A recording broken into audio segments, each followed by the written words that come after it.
तो डे 10 पे जो हमने कंसेप्ट पढ़े थे उसको आगे कंटिन्यू करते हैं। तो अभी तक हमने पढ़ लिया कि what is capital asset, capital asset की डेफिनेशन में कौन कौन सी प्रॉपर्टीज, कौन कौन सी एसेट्स आ जाती है, कौन सी एसेट्स नहीं आती। सेकंड चीज हमने देखी कि ट्रांसफर की डेफिनेशन, कि किसको ट्रांसफर कहेंगे, और कुछ केसेस ऐसे थे जहां पे ट्रांसफर नहीं माना गया तो वो कैपिटल गेन्स के कैलकुलेशन के दायरे में नहीं आएंगे। अब हमें थर्ड चीज देखनी है कि प्रॉफिट्स और गेन्स जो है वो हम कैसे निकालेंगे। तो हमने ये भी डिस्कस कर लिया कि भाई कॉस्ट ऑफ एक्विजिशन जो है वो क्या है, कॉस्ट ऑफ इंप्रूवमेंट क्या है, किस तरीके से आपको लेना है। अब हम समझते हैं डिटेल में कैलकुलेशन फॉर कैपिटल गेन्स। तो यहां पे हमारे पास दो तरीके की एसेट होती है, first is short term capital asset, second is long term capital asset. तो कुछ असेट्स के लिए 12 महीने की लिमिट है, कुछ के लिए 24 महीने की लिमिट है। हम अभी इसको डिस्कस नहीं कर रहे हैं क्योंकि हमने ऑलरेडी उसको डिस्कस कर चुके हैं। अब बात करते हैं कैलकुलेशन की। सबसे पहले बात करते हैं शॉर्ट टर्म कैपिटल गेन का कैलकुलेशन किस तरीके से होता है। आपको लेना है full value of consideration. Full value of consideration मतलब आपको असेट को ट्रांसफर करके कितना पैसा मिला। कुछ केसेस में डीम्ड कंसिडरेशन भी लिया जाता है, हम देखेंगे आगे। उसके बाद हमको उसमें से माइनस करना है expenditure incurred Holi and exclusively in connection with such transfer. तो कई बार क्या होता है, आप असेट को ट्रांसफर करते हो तो आपको कई सारे खर्चे पे करने पड़ते हैं। फॉर एग्जांपल, आप कोई लैंड एंड बिल्डिंग प्रॉपर्टी बेच रहे हो तो अगर आपने ब्रोकर के थ्रू बेची है तो आपको ब्रोकरेज पे करना पड़ेगा। कई सारे दूसरे भी चार्जेस होते हैं।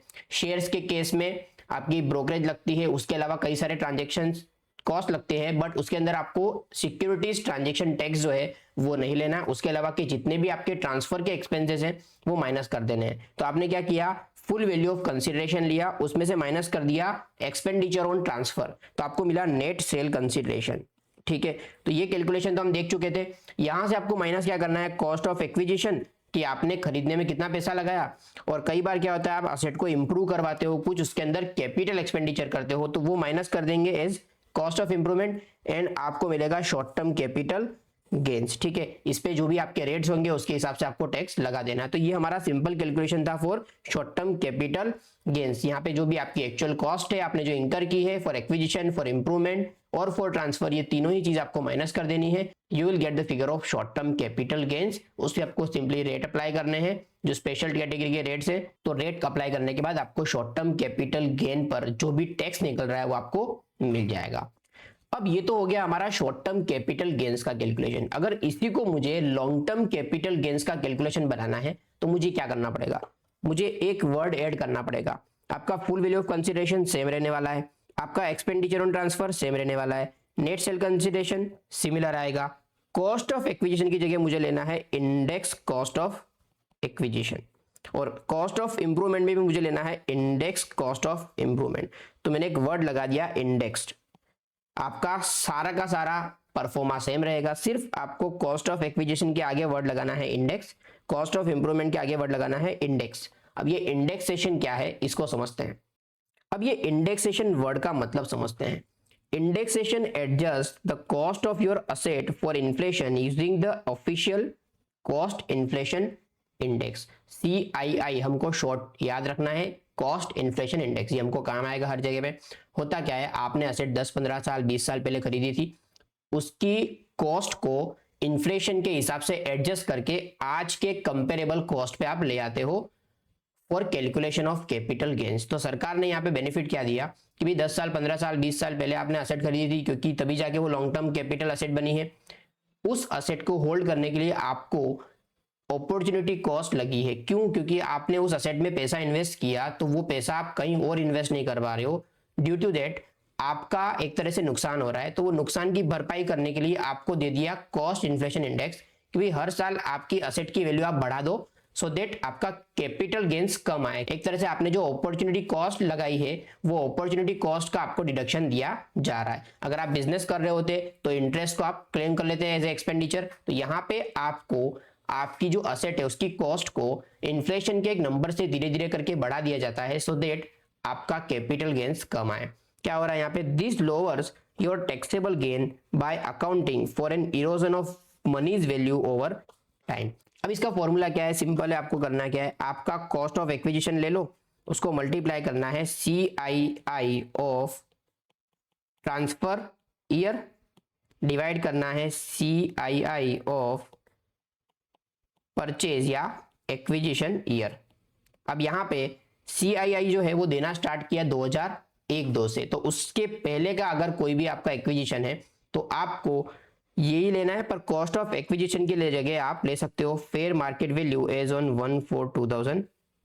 ठीक है, तो यहाँ पे आपका सिंपल कैलकुलेशन है, कॉस्ट ऑफ एक्विजिशन को अगर इंडेक्स बनाना है तो आपको CII of transfer year divide by CII of acquisition year. But acquisition year में आपको ध्यान ये रखना है कि अगर 2001-2 से पहले का है तो आपको एक कॉस्ट की जगह FMV लेने का ऑप्शन है, बट CII तो आप क्या लोगे, 2001-2 का ही लोगे। अब ये कॉस्ट इन्फ्लेशन इंडेक्स जो है वो CBDT हर साल अनाउंस करती है, तो 2001-2 से अनाउंस करना शुरू किया तो यहाँ पे 100 रुपीज वैल्यू ले ली। अगर कोई पर्सन 2025-26 में असेट को ट्रांसफर कर रहा है तो उसका CII हो गया 376। तो फॉर एग्जांपल हम कैलकुलेशन के लिए, अगर मैंने 2001-2 में कोई 1 लाख में एसेट खरीदी थी तो मुझे क्या करना है, cost of acquisition multiplied by CII of year of transfer. तो अगर मैं 25-26 के साल में इसको ट्रांसफर कर रहा हूं तो मुझे 376 ले लेना है न्यूमरेटर में, और अगर मैंने 2001-2 में खरीदी थी या उससे पहले खरीदी थी तो मुझे ले लेना है यहाँ पे 100। तो होगा क्या, मेरी 1 लाख की एसेट की वैल्यू कितनी हो जाएगी, 3,76,000। सिमिलर वे में आपको करना है for cost of improvement as well. तो हम इंडेक्सेशन का कंसेप्ट समझ गए। तो अगर मुझे कैलकुलेशन ऑफ LTCG करना है तो मुझे करना क्या है, कॉस्ट ऑफ एक्विजिशन की जगह इंडेक्स लेना है, कॉस्ट ऑफ इंप्रूवमेंट की जगह कॉस्ट ऑफ इंप्रूवमेंट इंडेक्स वाला लेना है। तो मेरा लॉन्ग टर्म कैपिटल गेन भी इसी वर्किंग से आ जाएगा। तो शॉर्ट टर्म कैपिटल गेन्स का कैलकुलेशन आप एक्चुअल कॉस्ट और एक्चुअल कॉस्ट ऑफ इंप्रूवमेंट के बेस पर कर रहे हो, but long term capital gains में आपको इंडेक्सेशन का बेनिफिट दिया जा रहा है। अब ये इंडेक्सेशन का बेनिफिट क्या हुआ कि 23 जुलाई 2024 को जो फाइनल बजट आया आफ्टर द इलेक्शन, तो उस बजट के अंदर इन लोगों ने इंडेक्सेशन का benefit long term capital asset के लिए निकाल लिया। मतलब अगर 23/7/2024 के बाद अगर कोई भी असेट बेचते हो whether it is long term or short term, आपको इंडेक्सेशन का बेनिफिट नहीं मिलेगा। इसके बदले इन्होंने किया क्या कि जो tax rate long term capital gain का 20% था, that has been reduced to 12.5%, but उसकी जगह पे इन्होंने क्या बोल दिया कि भाई इंडेक्सेशन का बेनिफिट हम आपका रिमूव कर रहे हैं। तो यहाँ पे हमारे लिए 23 जुलाई 2024 जो है वो क्रिटिकल डेट बन जाती है। इस डेट के बाद अगर कोई ट्रांसफर हो रहे हैं, शॉर्ट टर्म होगा लॉन्ग टर्म होगा, आपको इंडेक्सेशन का बेनिफिट नहीं मिलेगा। एक केस है जहां पे मिलता है, हम देखेंगे आगे, एक्सेप्शन है वो। बट 23/7/2024 के बाद अगर आप कोई भी असेट ट्रांसफर करते हो whether it is short term और लॉन्ग टर्म, आपको इंडेक्सेशन का बेनिफिट नहीं मिलेगा। आपका जो भी एक्चुअल कॉस्ट है वो आपको माइनस करना है, actual cost of improvement minus करना है, और आपको कैपिटल गेन्स निकालना है। शॉर्ट टर्म होगा तो शॉर्ट टर्म के हिसाब से रेट ऑफ टैक्स लगेंगे, लॉन्ग टर्म होगा तो लॉन्ग टर्म के हिसाब से रेट ऑफ टैक्स लगेंगे। तो अब हमने जो इंडेक्सेशन का बेनिफिट देखा वो सिर्फ किसके लिए होगा, असेट ट्रांसफर बिफोर 23 जुलाई 2024 और ऑन और आफ्टर 23 जुलाई 2024 आपको इंडेक्सेशन का बेनिफिट नहीं लेना है। तो अब हमारे लिए दो रास्ते हो गए। अगर ट्रांसफर बिफोर 23 जुलाई हुआ तो आपका calculation will consist index cost of acquisition and index cost of improvement. Index कैसे निकालना है हमने देख लिया।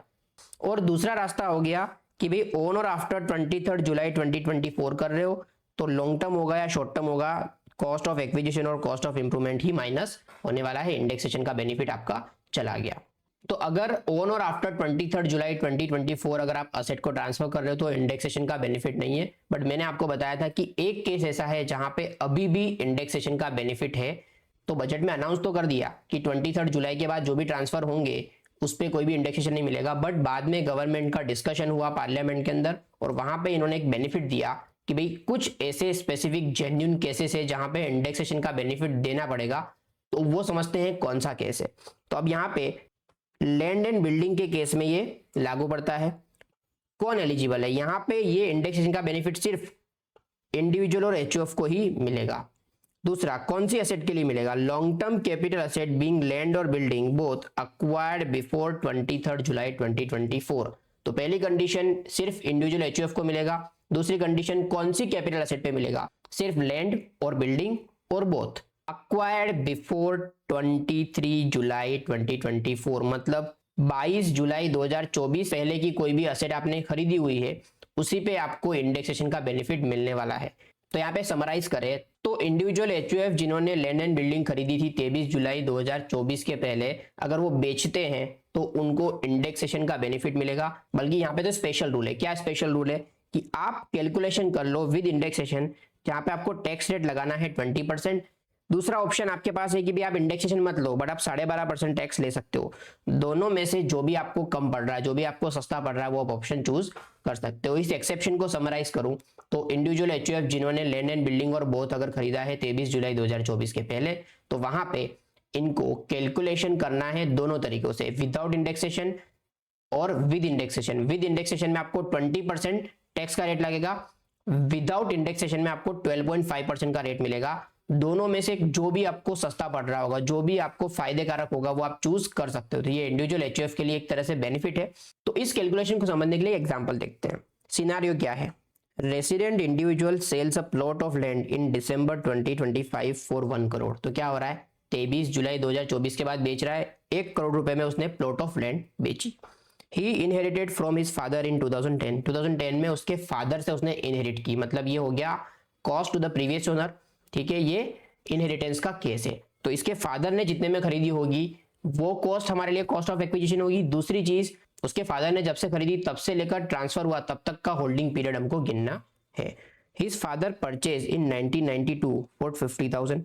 Fair market value as on 1/4/2001 was 4 lakh. तो यहाँ पे हमारी ओरिजिनल कॉस्ट 50,000 रुपए है, but FMV as on 1/4/2001 4 lakh है, तो ऑब्वियसली 4 लाख रुपए हम लेंगे।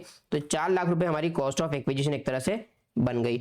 आगे क्या बोल रहे हैं कि हमने 1 करोड़ में असेट बेची, 4 लाख की उसकी कॉस्ट ऑफ एक्विजिशन थी एज ऑन 1/4/2001। इसका हमको कैलकुलेशन करना है। तो क्योंकि ये 23 जुलाई 2024 के बाद है और ये इंडिविजुअल एचयूएफ है और क्वालिफाइंग असेट है, तो हमको कैलकुलेशन दो तरीके से करना है। फर्स्ट हम विद इंडेक्सेशन करेंगे, सेकंड विदाउट इंडेक्सेशन करेंगे। पहले विदाउट इंडेक्सेशन कर लेते हैं। भाई 1 करोड़ में आपने बेची, कॉस्ट ऑफ एक्विजिशन 4 लाख हो गया, 96 लाख का कैपिटल गेन्स हुआ, उसका 12.5% लगाएंगे तो 12 लाख रुपए आ रहा है, which is your capital gain tax in option 2। अब हम इंडेक्सेशन के साथ भी कैलकुलेशन कर लेते हैं। तो भाई सेल प्राइस तो सेम रहेगी, कोई भी ट्रांसफर का एक्सपेंसेस नहीं दे रखा। इंडेक्स कॉस्ट ऑफ एक्विजिशन अगर बनाएंगे तो 1/4/2001 को उसकी वैल्यू थी 4 लाख। यहाँ पे इंडेक्स कॉस्ट का calculation 4 lakh into CII of year of transfer 376 divide by 2001 का 100, तो आपका इंडेक्स कॉस्ट ऑफ एक्विजिशन आया 15,04,000।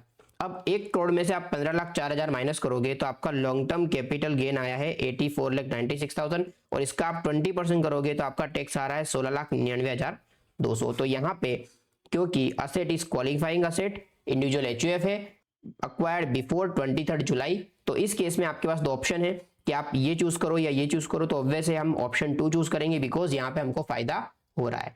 तो कैपिटल गेन्स के कैलकुलेशन के 3 प्रोबेबल सिनेरियोस हो सकते हैं। पहली बात करें शॉर्ट टर्म कैपिटल गेन्स की, तो आपकी असेट अगर शॉर्ट टर्म कैपिटल असेट है, आपको एक्चुअल कॉस्ट ऑफ एक्विजिशन और actual cost of improvement minus करना है। इंडेक्सेशन का बेनिफिट आपको नहीं मिलेगा, कोई भी एक्सेप्शन नहीं है, सिंपल कैलकुलेशन है शॉर्ट टर्म कैपिटल असेट के केस में।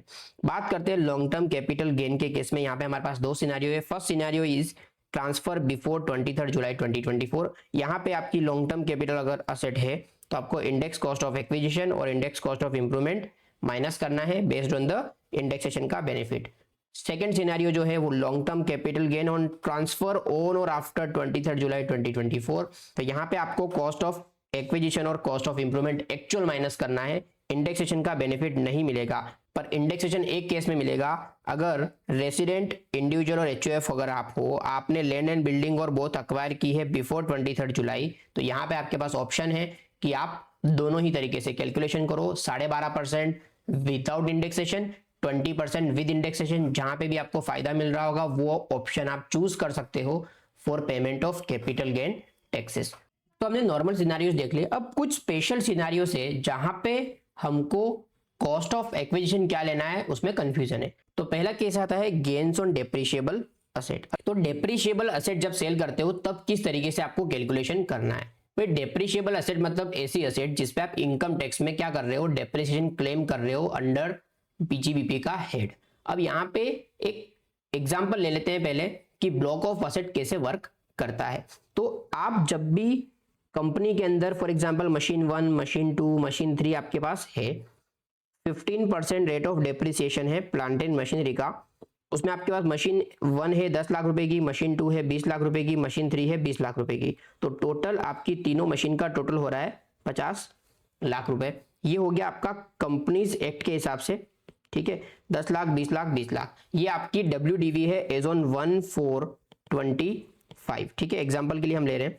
अब इनकम टैक्स में इस तरीके से नहीं देखा जाता है। इनकम टैक्स के हिसाब से अगर हम देखें तो ये मशीन 1, मशीन 2, मशीन 3 जो है ना, वो सब मिला के एक ब्लॉक है जिसकी WDV कितनी है 50 लाख, इसको बोलेंगे ब्लॉक। तो जैसे ही कोई भी असेट आप नहीं खरीदते हो तो ब्लॉक के अंदर जैसे असेट जाती है वो उसकी इंडिविजुअल आइडेंटिटी लूज कर देती है। तो कंपनीज एक्ट में डेटा मेंटेन होगा machine wise, equipment wise, but income tax के अंदर जैसे ही आपका सेम ब्लॉक के अंदर कोई असेट आ रही है तो उसको इकट्ठा कर देना है। इंडिविजुअल असेट का आपको कोई भी डेटा मेंटेन नहीं करना। हम पूरा का पूरा एक ब्लॉक मान रहे हैं, चंक मान रहे हैं असेट्स का। इंडिविजुअल असेट की आइडेंटिटी अब हो गई है loss as per income tax act. अब हम देखते हैं क्या सिनारियोज हमारे पास हो सकते हैं। पहला सिनारियो हो सकता है कि part of block is sold. तो ये ब्लॉक है हमारा पूरा का पूरा 50 लाख का, इसका पार्ट मतलब पूरा ब्लॉक नहीं बेचा, कोई 1-2 मशीनरी बेच दी है, पूरा ब्लॉक नहीं बेचा। तीनों मशीन बेच दी होती तो उसको कहते हैं पूरा का पूरा ब्लॉक सेल किया, बट 1 या 2 मशीन अगर सेल की तो उसको कहेंगे part of block is sold. अब यहाँ पे हमको करना क्या है, आपको नेट सेल कंसिडरेशन लेना है। जो भी आप प्राइस में बेच रहे हो वो माइनस आपका ट्रांसफर का एक्सपेंसेस, वो माइनस कर दो तो आपको मिलेगा नेट सेल कंसिडरेशन। उसको आपको किससे कंपेयर करना है, उसको कंपेयर करना है opening WDV plus cost of new asset, ठीक है। आपका sale consideration versus WDV of block, इसको कंपेयर करना है। अगर कोई नई एसेट परचेस की है ड्यूरिंग द ईयर वो भी उसके अंदर आप ऐड कर दो, फिर कंपेयर करो। अब कंपेयर करने पे 2 रिजल्ट आ सकते हैं। क्या रिजल्ट आ सकते हैं कि भाई आपका ब्लॉक का वैल्यू कितना है 50 लाख, तो अगर आपने कोई एक सिंगल असेट बेची तो उसका 50 लाख से ज्यादा आ सकता है या 50 लाख से कम आएगा। 50 लाख से कम आ रहा है तो क्या होगा, तो अगर sale consideration is equal to और lower than the block of asset plus new assets, तो यहाँ पे कोई भी कैपिटल गेन नहीं होगा। तो अगर हम हमारे एग्जांपल की बात करें तो हमने क्या किया, मशीन 1 और मशीन 2 बेच दी, हमारा सेल कंसिडरेशन 50 लाख या उससे कम है तो हमारा कोई भी कैपिटल गेन्स नहीं होगा। मतलब ब्लॉक की वैल्यू से ऊपर आपका सेल कंसिडरेशन नहीं जाना चाहिए, नहीं जा रहा है तो आपका कैपिटल गेन नहीं होगा। दूसरा सिनेरियो क्या हो सकता है, आपने मशीन 1 और मशीन 2 बेच दी, कितने में बेची 55 लाख रुपए में।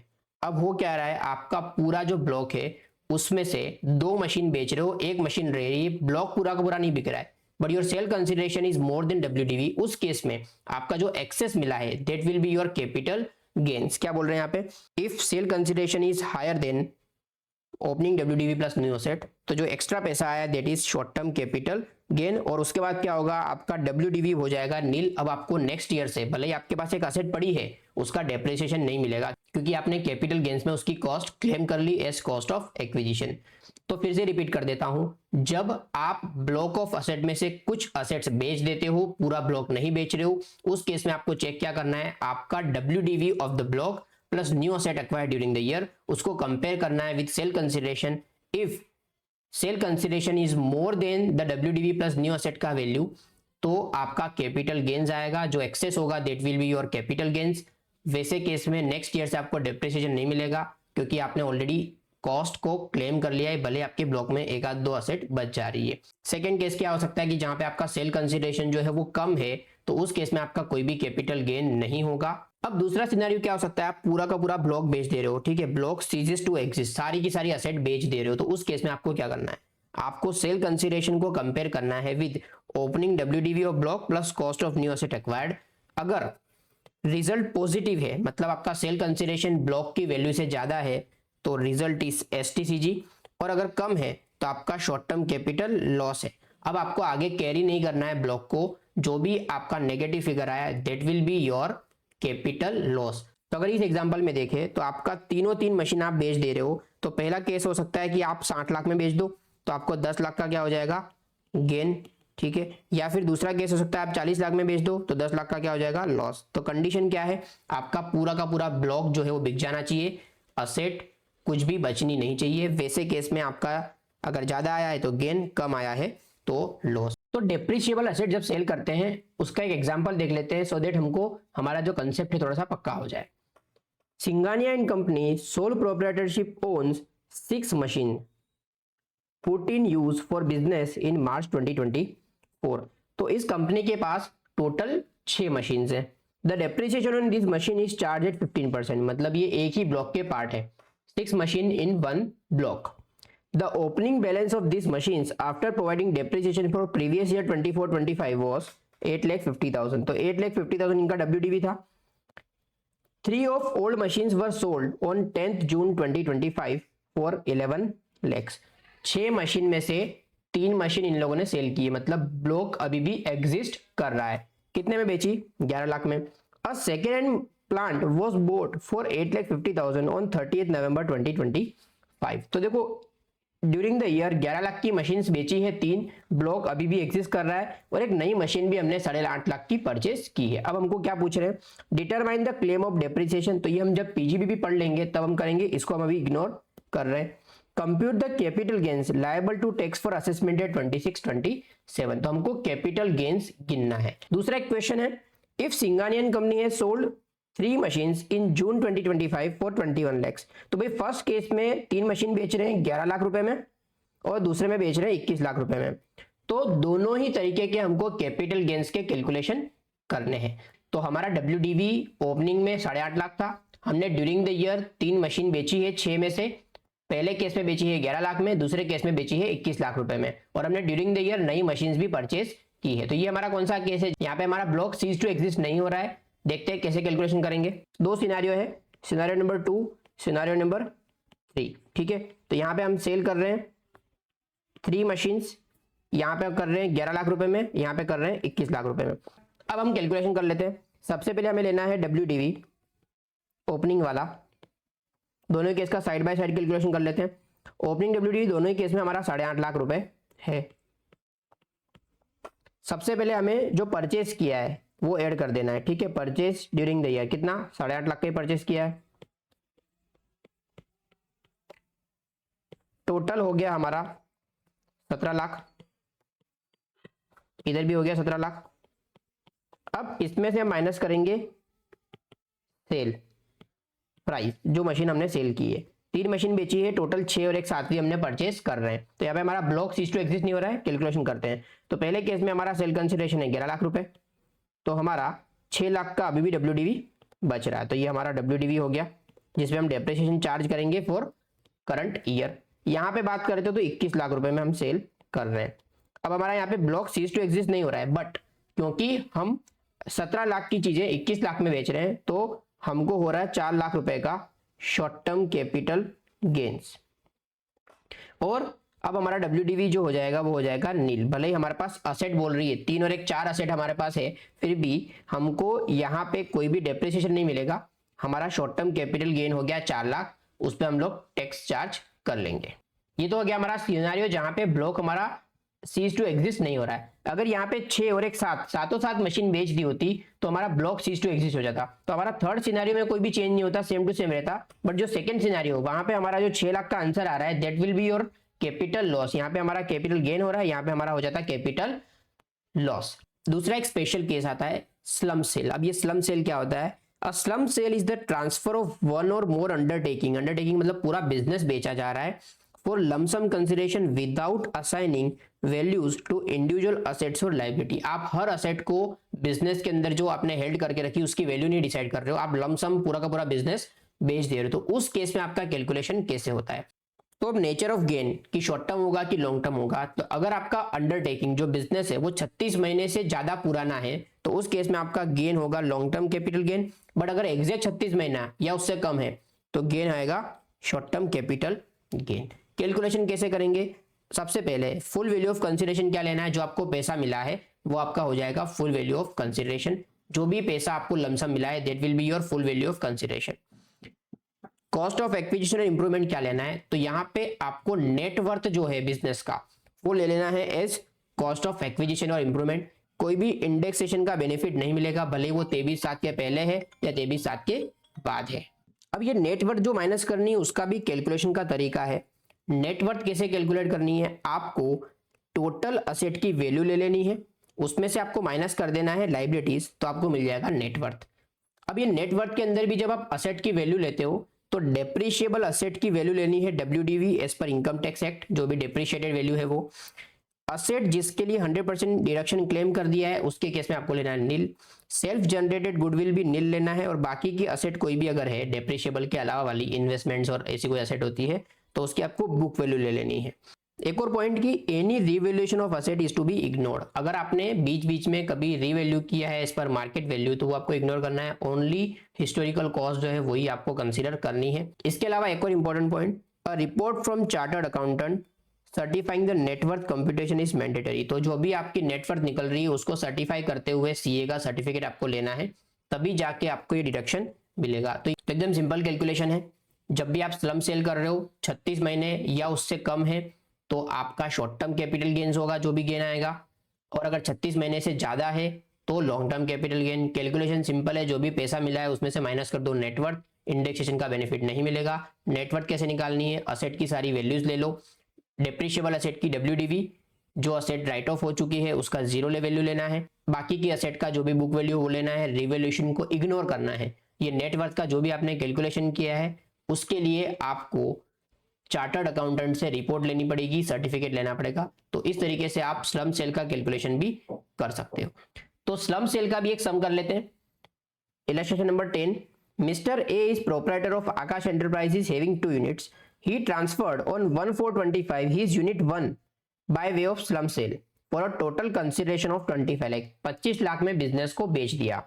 The fair market value of the capital asset of unit 1 is on 1/4/25 is 30 lakhs। तो भाई 25 लाख रुपए में बेचा है but fair market value 30 lakh है, तो हमारा सेल कंसिडरेशन जो है फुल वैल्यू ऑफ कंसिडरेशन हम 30 लाख लेने वाले हैं। आगे यूनिट 1 वॉज स्टार्टेड इन 2005-06, तो ये हमको दे रखा है 36 मंथ की लिमिट चेक करने के लिए। तो यहाँ पे काफी साल हो गए तो ये 36 महीने से तो ज्यादा ही है, तो ये हमारा लॉन्ग टर्म कैपिटल गेन होने वाला है। हावेवर यहाँ पे हमको कोई भी इंडेक्सेशन का बेनिफिट नहीं मिलेगा। आगे एक्सपेंसेस इंकर्ड, तो 28,000 का खर्चा किया है ट्रांसफर पे, वो हमको डिडक्शन मिल जाएगा फुल वैल्यू ऑफ कंसिडरेशन में से। अब हमको यहाँ पे बैलेंस शीट दे रखी है, बैलेंस शीट में लाइबिलिटी कॉमन दे रखी है बट असेट के अंदर तुमको यूनिट वाइज असेट्स दे रखी है, land, machinery, debtors, other asset. हमको देखना है सिर्फ यूनिट 1 का। असेट्स हो गया, लाइबिलिटी में on capital revolution reserve for land of unit 1। Unit 1 का जो लैंड है 12 लाख रुपए, उसमें 3 लाख रुपए रिवोल्यूशन रिजर्व का है। तो हमने पढ़ा था कि भाई रिवोल्यूशन रिजर्व अगर है तो उसको इग्नोर करना है, तो 12 में से 3 गया, 9 लाख ही हमारी लैंड की वैल्यू हमको लेनी होगी, ये कट जाएगा। बैंक लोन 70% फॉर यूनिट 1, तो ये 2 लाख की जो लोन है उसमें से यूनिट 1 की कितनी है 70%, तो 1,40,000 रुपए हमारे नेटवर्थ के कैलकुलेशन के लिए काम आएगा। ट्रेड क्रेडिटर्स 25% फॉर यूनिट 1, तो ये भी हम करेंगे 37,500।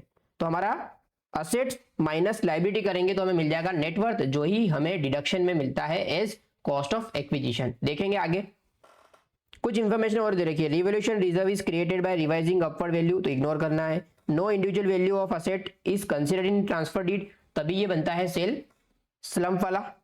Other asset of unit 1 include patent acquired on 1/7/23 for 50,000 on which no depreciation has been charge. तो भाई 1/7/23 को आपने ये अदर असेट के अंदर पेटेंट है 50,000 का, जिसपे आपने डेप्रिसिएशन नहीं लिया, तो भाई अदर असेट के 2 पार्ट करेंगे, 1 लाख तो वैसा का वैसा लेंगे और जो 50,000 है उस पर आपको डेप्रिसिएशन गिनना पड़ेगा इंटेंजिबल असेट के हिसाब से। The value of machinery represent the written down value as per income tax act. तो यहाँ पे हमारा एक काम हो गया कि मशीनरी में WDV दे रखा है, हमको कोई चिंता करने की जरूरत नहीं, सिर्फ पेटेंट पे हमको डेप्रिसिएशन गिनना पड़ेगा, वो हम गिन लेंगे while calculating the net worth of the business. आगे दे रखा है कंप्यूट द कैपिटल गेन, तो हम अगर देखें तो हमारा 30 लाख का सेल हो गया कंसिडरेशन, फेयर मार्केट वैल्यू हमको लेना है, 25 लाख को इग्नोर करना है। आपका ट्रांसफर एक्सपेंस ले लिया, अब आपका आया है नेट सेल कंसिडरेशन, इसमें से माइनस करते हैं नेटवर्थ। अब ये नेटवर्थ निकालने का देखो यहाँ पे कैलकुलेशन कर रखा है। लैंड जिसमें 9 लाख लिया, सिर्फ 3 लाख को इग्नोर किया। मशीनरी WDV है, कोई चिंता करने की जरूरत नहीं है। डेटर्स पूरा 1 लाख, और जो 1.5 लाख की टोटल असेट थी अदर असेट्स, उसमें से 1 लाख तो वैसा का वैसा ले लिया, बट जो 50,000 का पेटेंट था उसकी हमको डेप्रिसिएशन माइनस करनी पड़ेगी। तो यहाँ पे डेप्रिसिएशन माइनस कर रखा है। 50,000 का हमने 1/7/23 को लिया था, उस साल का हमको 25% फुल ईयर का डेप्रिसिएशन मिला था क्योंकि 182 दिन से ज्यादा यूज हुआ है। फिर दूसरे साल का डेप्रिसिएशन माइनस किया तो WDV as on date of sale कितना आ गया 28,125, तो ये हमने यहाँ पे ले लिया। तो हमारी टोटल असेट कितनी हो गई 14,28,125। अब लाइबिलिटी की बात करें तो 2 लाइबिलिटी है, एक है हमारा क्रेडिटर्स जो हमने निकाला था 25% और दूसरा था हमारा बैंक लोन 1,40,000। तो हमारा नेट वर्थ आया है 12,50,000। यहाँ पे कोई भी इंडेक्सेशन का बेनिफिट नहीं मिलता, तो हम नेट सेल कंसिडरेशन में 12,50,625 माइनस कर देंगे। We will get capital gain of 17,21,375। This is my capital gain long term वाला, इस पे हमको टैक्स लगाना पड़ेगा। तो इस तरीके का स्लम सेल का कैलकुलेशन भी आपको पूछ सकते हैं।